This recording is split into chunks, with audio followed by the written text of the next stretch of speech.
अस्सलामु अलैकुम वरहमतुल्लाह।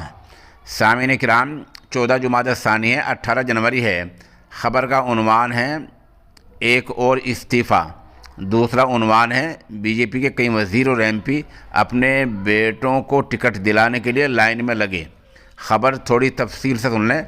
आगरा के साबिक़ मेंबर पार्लियामेंट प्रभु दयाल ने पार्टी के तमाम ओहदों से इस्तीफ़ा दे दिया है। ख़बर ये मिल रही है कि उन्होंने अपने बेटे अरुणकांत को आम आदमी पार्टी ज्वाइन करा दी है। वो आगरा ग्रामीण सीट से टिकट चाहते हैं।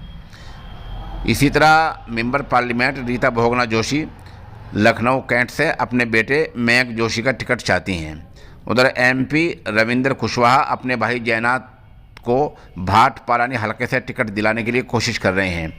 एमपी सतदेव चौधरी अपने बेटे अनूप पचौरी को कानपुर की गोविंद नगर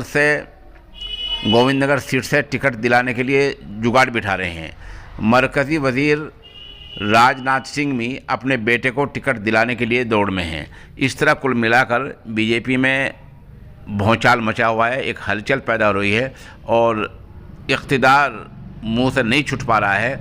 ये लोग अपनी विरासत को आगे जारी रखने के लिए अपने बेटे को टिकट दिलाने के लिए जुगाड़ में लगे हैं। अभी बात नहीं बन रही है। इस बीच आगरा के साबिक़ एमपी प्रभु दयाल ने पार्टी के तमाम ओहदों से इस्तीफ़ा दे दिया है, लेकिन साथ ही ये शातिराना बयान भी दिया है कि उन्होंने अपने ओहदों से इस्तीफ़ा दिया है, लेकिन वो पार्टी में बने रहेंगे अभी।